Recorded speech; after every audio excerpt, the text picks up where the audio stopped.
It's the Brad and John Show. The Brad and John Show. Today's date is it the 18th, John? 18th Friday? Today is the 18th, Brad. 18th is Friday, and it is the 18th. It's Friday, one of my favorite days of the entire week. Did I say it's Friday, John? I don't think I did. I don't think you have yet. We're not so happy it's Thursday, but we're so happy it's Friday. Right, and the B block means it's time for... It's time for Brad's Top 3. Yes, Brad's Top 3. And you know what, John? I have a couple different, sometimes I do like a 3A and a 3B, and I have a couple things. And then a 2B and a 2A. Yeah. Okay. This morning, I'm just going to do just my straight top 3, and some of them may be a little bit weak, but I apologize. I was gone yesterday, so you were incapacitated. I well, was. I'm ready, Brad. Do we have a story number 3 jingle? Yes, we do. It's number 3. It is. Okay, John. I read this story yesterday, and I thought to myself, this is bizarre because of the fact that nobody has called this global warming. And I'm referring to Yellowstone Park. You know what I'm talking about? No, what happened up there? They have this, we can't just walk around and look at things. We have to look at things from space. And the story is, this is on one of the weather sites. I've actually seen this on 2 different weather sites. And they talk about the fact that they saw this thing developing in Yellowstone National Park, and there's an area there they call like the porcelain area. Have you ever been to Yellowstone before? That's a great question. I'm embarrassed to say I don't remember if I've been up around that region, but I don't know if I've been to Yellowstone before. Okay, the deal is that they found this pool that developed, and it started developing around Christmas. And it's called as a matter of fact, the title of the story is New Blue Pool at Yellowstone National Park Discovered After Mildly Explosive Activity. I read the entire article, and not once did they say anything about global warming. And matter of fact, here, let me give you this. The U.S. Geological Survey's Yellowstone Volcanic Observatory said geologists were conducting a routine temperature log at Norris Geyser Basin on April 10th when they located a new pool in the Porcelain Basin. The pool is about 4 meters across, about 109 degrees Fahrenheit, and colored light blue, looking a little bit like blue milk from Disney's Star Wars Galaxy's Edge attraction. And it goes on to talk about, according to the USGS, the new hole was likely caused by hydrothermal explosions between December 2024 and February 2025. The pool was discovered during the first survey since last fall. And I've read 3 different articles in this, and not one of them said anything about global warming. Are they missing the boat here, John? Because remember, I think so. I think nobody has sent this to NPR. Right. Yes. I think maybe the rescissions package that yanks funding from NPR has already gone into effect, or else you would have a breathless report about how this is due to climate policy. You know what? That was going to be in my top 3. Can we talk about that in the C block? Well, yeah, we should. I would also point out, I don't know what's going on with your web filter, but I thought you had it set up as a self-protection thing, Brad, that no stories about gaping holes would show up on your laptop. Well, first off, I don't have a laptop. I need a laptop, but that's a whole nother story. Okay, you don't have a laptop? I don't. I really do. See, here's my problem. I'm an early adopter. I had a laptop before anybody knew what a laptop was, and when everybody else got a laptop, I got rid of my laptop. How's that for me? Yeah, that makes perfect. And then you actually went back to a Commodore 64. Brad, I thought that you ran the stations on laptops. No. It's desktop computers. I've all built by myself, John. Okay, we ready for number 2? We sure are. It's time for Brad's number 2. It's time for Brad's number 2. Sometimes I read stories and I think to myself, this is just unpoetic justice, okay? This guy's name is, let me pull it up here. My computer's running real slow this morning. I don't know why this is. The guy's name is Felix Baumgartner. Do you know what Felix Baumgartner was famous for? No, I have no idea. Was he one half of that group, Oscar and Felix? No, he was the first skydiver to fall faster than the speed of sound. Remember? Oh, wow. Okay. Remember when they had this guy? He jumped off of a balloon. They sent this balloon. I think it was sponsored by Red Bull or by Richard Branson with the Virgin thing, where they took this balloon up and he went 24 miles up into the Earth's atmosphere. I guess at that point in time he's technically, is he in outer space at 24 miles? Yeah. How do you survive that, Brad? Well, but he had a spacesuit on the whole bit. He had a breathing suit and the whole bit, and he jumped off. Remember, they had video of it. It's pretty cool. And at one point in time, he accelerated because up there is a very little atmosphere, and he accelerated, and he was going faster than the speed of sound, which means he was traveling at more than 1,100 feet per second, okay? And he parachuted from outer space, let's call it outer space, and survived, okay? And this is sad. He died this week in a hang glider accident in Italy. He crashed into a swimming pool at a resort, and he died. Now, see, this is so bizarre to me, okay? Matter of fact, Italian firefighters who responded said a paraglider crashed into the side of a swimming pool in the city of Porta Sant'Egipico or something like that. I don't know what it is. Okay, this guy jumps 24 miles from space, never done this before, done something that no other human being has ever done. I mean, imagine, of all the people on planet Earth, he's the only guy who has ever traveled, not in a jet or anything like that, but just traveling, fell at faster than the speed of sound, and he dies in a hang glider accident. Isn't there something weird about that kind of stuff? Yeah, very much so. And what I don't understand is, Brad, how were they not able to save him from the pool? I don't know. I mean, maybe, I don't know if he drowned, but apparently he hit something. Now, the interesting part of this is I know someone who, and this is actually sort of an interesting story, her father, who was an interesting character, at the age of 40 started hang gliding, paragliding, whatever. And it became, there was a time, this goes back like, 40 years or so, maybe even 50 years ago, when hang gliders were new, and this was like the new cool sport, especially on the West Coast, because they would get like on these sand dunes, they had like cliffs and things like that along the Pacific coast, and they would hang glide over the ocean, and then the ocean currents would push them back to land, and they would do that kind of stuff. And he's just, see, it's sort of, and I hate to bring this up, but it reminds me of my good friend Alan Barklage, who was a combat helicopter pilot in Vietnam, served 3 tours of duty in Vietnam, shot down 4 times, survived a hijacking where he had to kill the woman who was trying to hijack his helicopters so she'd get her boyfriends out of Marion State Prison. A couple times when he was flying for us back in the day, had some mechanical issues, which would have probably resulted in the death of any kind of other normal helicopter pilot, but he survived them. And then one Saturday morning, he pulls this little experimental helicopter out of the hangar over there at Bi-State Parks, and he's flying out to Bomarito Mazda in St. Peter's to do a meet and greet, and he crashes a half mile off the airport and is killed. Well, actually, he died a week later, but that's a whole other story. Get what I'm saying? I mean, how is it that people escape death? He survives combat. If you know the whole history of Vietnam, there were a bunch of helicopter pilots that were killed in Vietnam.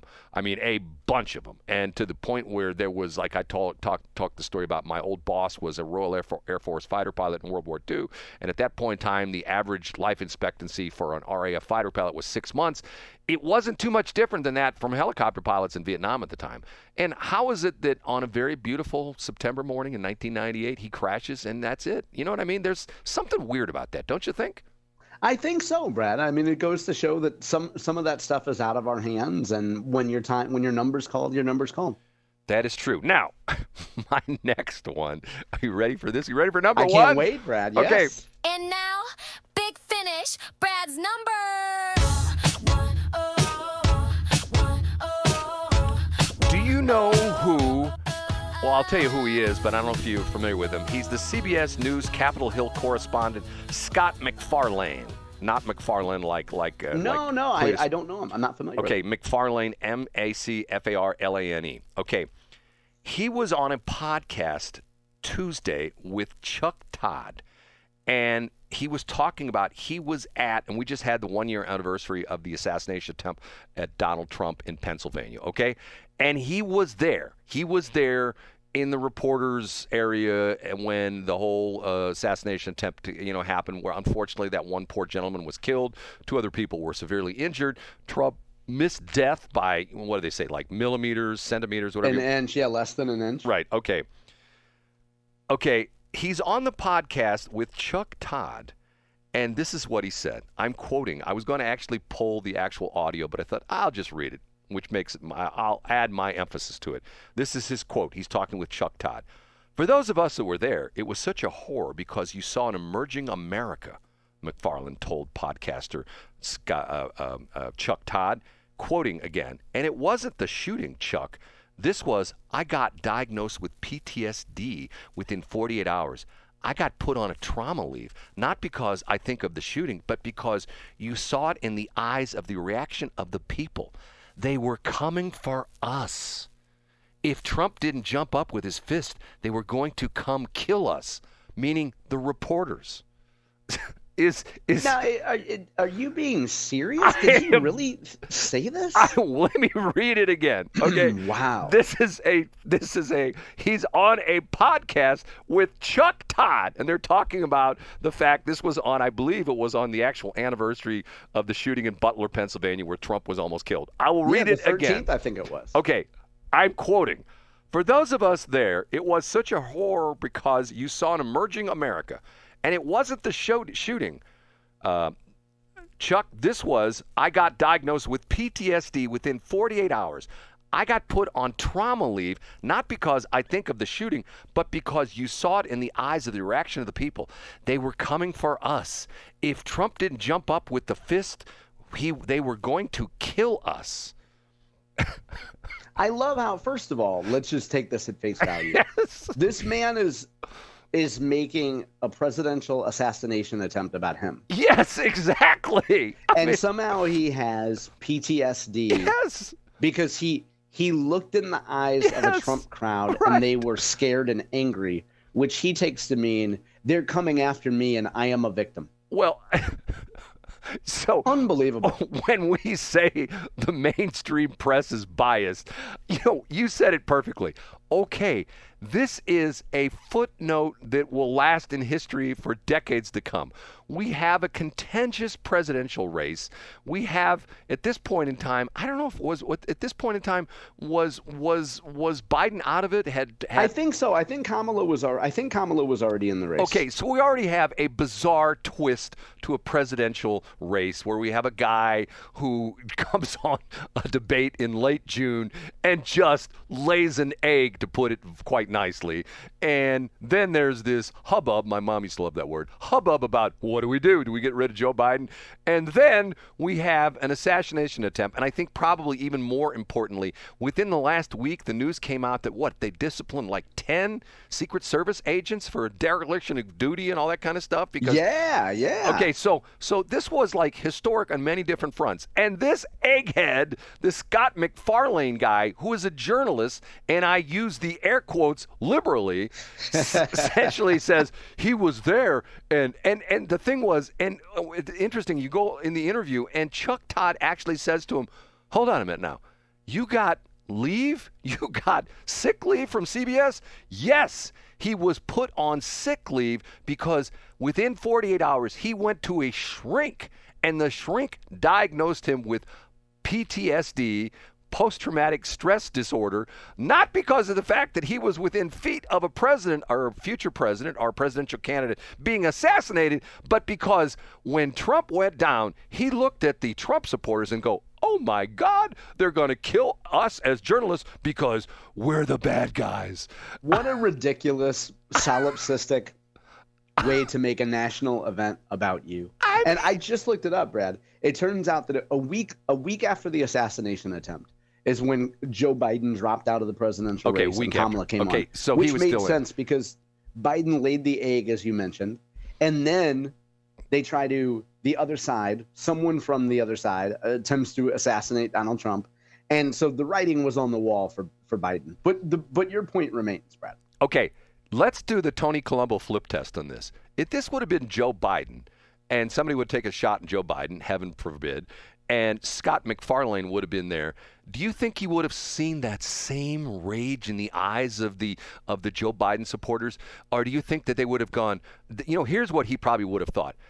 When he's at the Trump event and Trump is almost assassinated. Oh my God, the Trump supporters are going to call and kill him because he's a journalist. But because of the fact that he would be at a Biden event, and let's say we do the flip test, and this is a Biden attempted assassination, the Biden supporters in the audience would go, "Oh, Scott, we give you a hug because in fact this is terrible that you had to be at this event where our president was almost killed. Can we give you a hug? Can we make you some cookies? We'll put a little marijuana in there for you to mellow you out a little bit. Can we take you home with us?"